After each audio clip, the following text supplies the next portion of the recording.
les vamos a proponer un tema que nos interesa a todas y a todos. Pensar y actuar acerca de lo que puedes hacer para evitar el uso de la violencia en tus relaciones interpersonales. Para ello es importante que revisen cuáles son las causas que originan la violencia y cómo se presenta en los distintos espacios en los que conviven con otras personas. Observen en el siguiente video cuáles son los tipos de violencia que se pueden presentar en las relaciones, entre las personas de una familia, en una escuela o en un país. Su título es Las violencias en la convivencia cotidiana. Oye, qué lindas fotos tomaste. Mira, en esta salanita. Sí, esa foto la tomé antes de que se fuera de la escuela. La extraño mucho, ¿sabes? Sí, también yo. Pero, ¿tú sabes por qué motivo se fue? De acuerdo con el sociólogo y matemático Johan Galtung, la violencia puede ser vista como la privación de los derechos humanos fundamentales y se refiere a las siguientes 5 necesidades. 1. Necesidad de supervivencia. 2. Necesidad de bienestar. 3. Necesidad de identidad. 4. Necesidad de libertad. 5. Necesidad de equilibrio ecológico. Si se cubren estas 5 necesidades, se puede definir la paz, pero si no se respetan, el resultado es la violencia y, en consecuencia, la degradación humana. Para el sociólogo y matemático Johan Galtung, la violencia puede ser directa, estructural o cultural. La violencia directa se da de forma manifiesta y evidente, por lo que todos podemos verla cuando se produce. Puede ser física, verbal o psicológica, y se reconoce al agresor. La violencia estructural es indirecta y no permite identificar al agresor. Proviene de los sistemas sociales, políticos y económicos que gobiernan las sociedades en los estados o en el mundo. La violencia estructural se divide en interna y externa, según su procedencia. La primera proviene de la personalidad de cada integrante del sistema y la segunda de la misma estructura social en su conjunto. Ejemplos de violencia estructural son el hambre o la extrema pobreza que sufren determinados grupos sociales. Por último, la violencia cultural se refiere a todo aspecto de la cultura utilizado para legitimar la violencia directa o indirecta. Se trata de modos de pensar y actuar con base en creencias y valores que invitan a la violencia. Se suele hacer uso de símbolos que se encuentran en diversos ámbitos de la cultura, como en la religión, el arte o las ciencias, entre otros. En nuestro país, un ejemplo de violencia cultural fue la Guerra de los Cristeros, en la que se defendieron creencias religiosas a través de enfrentamientos. Para transformar la violencia, se requiere construir la cultura de la paz. Esto se puede lograr al tomar como base el conflicto para generar nuevas oportunidades y establecer compromisos entre los involucrados. Según Galtung, si una idea creativa basada en la empatía se pone en marcha de un modo no violento, se activa el mecanismo para transformar un conflicto para construir la paz. Este estudioso propone aplicar 3 conceptos: reconstrucción, reconciliación y resolución. La reconstrucción permite superar los traumas generados por la violencia directa y hace posible construir las relaciones. Para ello, se requiere que las partes en conflicto se propongan llegar a metas comunes más elevadas. La reconciliación propicia que las partes en conflicto restauren los lazos en común. Y la resolución busca llegar a la verdadera raíz del problema, al conflicto que hay detrás de la violencia.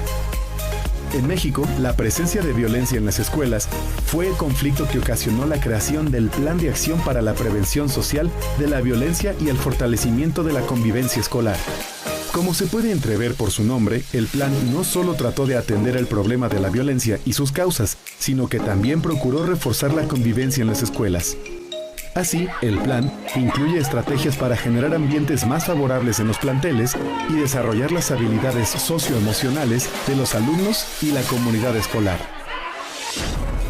¿Pero tú sabes por qué se fue de la escuela? Sí, es que su papá se enfermó y su mamá trabaja, así que ella tuvo que quedarse a cargo de su papá. Oh, qué triste. Ya sé, pero ¿qué te parece si tal vez podemos ayudarla? Sí, es muy buena idea, pero pues, ¿qué podemos hacer? Ya sé, se me ocurre que organicemos un grupo de apoyo. Sí, es muy buena idea. Quizá podemos hablar con algunos compañeros para que se incluyan en la idea y nos puedan ayudar. Sí, y yo digo que pues mientras más seamos, mucho mejor. Sí, tienes razón. ¿Y tú, para colaborar a la cultura de paz, cómo transformas un acto violento en una oportunidad para relacionarte de manera respetuosa y pacífica? Existen 3 tipos distintos de violencia: directa, estructural y cultural. Cada una de ellas se manifiesta de manera diferente en nuestra vida cotidiana. La violencia se puede transformar con acciones de paz mediante la reconstrucción, reconciliación y resolución, las cuales contribuyen a que las partes en conflicto logren llegar a metas comunes y pacíficas, que satisfagan a cada una de las partes. El respeto a los derechos humanos y a la dignidad de las personas representa un criterio que rechaza la violencia y favorece la cultura de paz. Ahora exploraremos cómo lograr una postura no violenta cuando se presenta un conflicto interpersonal y qué estrategias podemos utilizar para resolver los conflictos sin violencia, mediante la práctica de valores y capacidades que contribuyan a mejorar nuestra vida en sociedad. Para profundizar en el tema, los invitamos a ver el siguiente video: la prevención de los conflictos. Qué triste que Regina y Rafa se hayan cambiado de escuela. Esperemos encuentren buenos amigos. Es triste, pero seguiremos en contacto con ellos. Sé que les va a ir muy bien. Veámoslo por el lado positivo. 2 de nuestros amigos se fueron, pero Pedro, el chico de nuevo ingreso, se ha convertido en un buen amigo. Por cierto, allí viene. Hola, ¿cómo están? Bien, gracias. Nos estábamos acordando de Regina y Rafa y comentábamos que en su lugar hemos ganado un buen amigo. Tú. Gracias, sí me hablaron de ellos. También me acuerdo que me dijeron que fuiste con tu mamá a hablar con el director para que te dejaran de molestar. Pero Regina pensó que lo mejor era cambiarse de escuela para evitarse problemas. Es que hay muchas formas de resolver los problemas. También prefiero hablarlos. Bueno, vamos a investigar el tema de la tarea. ¿Qué emociones experimentas frente a un conflicto? ¿Qué estrategias utilizas para resolver los conflictos? Es natural que en la familia haya problemas y diferencias entre sus integrantes.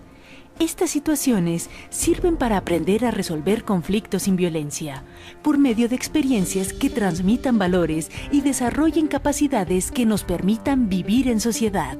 Las herramientas adquiridas en casa nos sirven para resolver conflictos que suelen presentarse en otros ámbitos de la vida, como la escuela, el grupo de amigos o los vecinos. Los conflictos que no se resuelven generan molestia y pueden desencadenar actos violentos.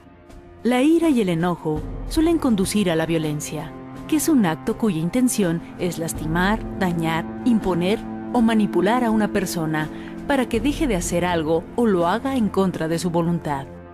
Este acto de dominio o control es ejercido por personas que tienen más poder frente a otras. Por fin lo encontré. Aquí está la definición. La prevención consiste en desarrollar capacidades, habilidades y estrategias para abordar conflictos de manera no violenta y que estos representen una oportunidad de crecimiento personal y colectivo. Por ello, se ha convertido en la base de la negociación o la mediación. Eso nos lo hubieran enseñado antes de que Regina se cambiara de escuela.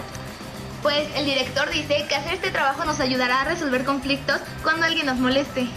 La idea es que aprendamos lo que debemos hacer para resolver conflictos de forma adecuada y sin violencia. Algunas de las habilidades, las estrategias y los recursos para resolver las situaciones de conflicto de manera positiva son la comunicación asertiva, empatía, autorregulación de emociones, escucha activa, disposición al diálogo, entre otras. Para resolver las situaciones conflictivas que requieren regular emociones, como el enojo, necesitamos expresar lo que sentimos. Algunas herramientas con las que contamos son las siguientes: ¿qué decir? Emitir mensajes claros que eviten confusión en la interpretación y malentendidos. ¿Cómo decirlo? Con respeto. Para ello, es preciso generar un ambiente de confianza y saber que se tiene libertad para decir lo que se quiere. ¿Cuándo decirlo? Hablar una vez que se está tranquilo y con las ideas claras, sin gritos ni enojo. También hay que saber escuchar. En un conflicto, emociones como la ira o el enojo pueden desbordarse, agravando el problema. Sin embargo, existen formas de manejarlas y no permitir que nos dominen. Respirar profundamente o pedir unos minutos para pensar. Si el enojo persiste tras el conflicto, se puede gritar en privado, hacer ejercicio o escribir una carta expresando lo que se siente y posteriormente romperla. ¿Qué haces tú cuando las emociones, como la ira o el enojo, te invaden en una situación de conflicto? ¿Qué habilidades o estrategias aplicas para resolver los conflictos? La comunicación asertiva, la empatía, la regulación de emociones, la escucha activa y la disposición al diálogo son habilidades que los ayudarán a resolver conflictos sin violencia. Esto lo conseguirán si aprenden a comunicar con claridad y calma lo que sienten, piensan y necesitan, en un ambiente de respeto y de confianza. Entonces lograrán tener una convivencia más pacífica. A continuación conocerán algunas acciones que se realizan en la comunidad y el país para rechazar la violencia, al tener una postura pacífica ante los conflictos que se presentan en una lucha social y política, en este caso con relación a la falta de agua. Observen el video Lucha sin violencia. ¿Y el problema de falta de agua en tu colonia ya se resolvió? No, el domingo los vecinos convocaron una asamblea. El problema es que la embotelladora está acaparando gran parte del agua que llega a la comunidad para luego venderla embotellada. Así es, y no estamos de acuerdo. La asamblea servirá para definir las acciones para echar de la comunidad a esa empresa abusiva. ¿Te sirve? En nuestro país, las manifestaciones de inconformidad y rechazo por parte de distintos grupos de personas ocurren debido a conflictos en los que existen actos de injusticia, por falta de cumplimiento de los derechos o abusos de poder. Cuando estos persisten, se convierten en luchas sociales. La resolución no violenta de conflictos es la vía adecuada para arreglar diferencias, pues la historia ha demostrado que la violencia genera más violencia y el uso de la fuerza no garantiza los resultados deseados. Las opciones de lucha sin violencia son variadas. Contribuyen a defender los derechos de las personas y cultivan la idea de una cultura para la paz. Algunos de los principales conflictos que han ocurrido recientemente en México tienen diversos orígenes. La inconformidad en el resultado de procesos electorales, la demanda de presupuestos adecuados en distintos sectores de la sociedad, la violencia en contra de las mujeres, la inseguridad que se vive ocasionada por el crimen organizado y la demanda de mejoras salariales, entre otros. Algunas de las alternativas conocidas y recomendadas para dar más fuerza a los movimientos sociales fueron recopiladas por el profesor estadounidense Gene Sharp en el manual De la dictadura a la democracia.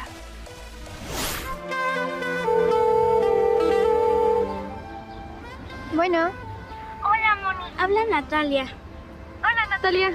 ¿Qué pasa? ¿A qué hora será la reunión que habrá en tu colonia? La falta de agua ya está afectando a mi colonia y los vecinos estamos organizándonos para tomar acciones en contra de la embotelladora. Pero antes queremos participar en la asamblea que ustedes están convocando. Claro, será el domingo a las 12 en el Deportivo. Hay muchas personas enojadas, pero lo mejor es estar con la cabeza fría para obtener el resultado que deseamos. Muy bien. Le digo a mi mamá que me acompañe y nos explica. Está bien. Hasta mañana. Hasta mañana. Adiós.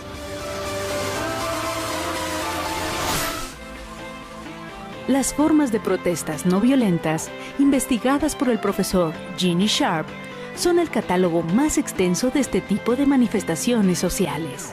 Su objetivo es el desafío político, persistente y bien adiestrado, y que cada vez más personas se sumen a las acciones de resistencia social.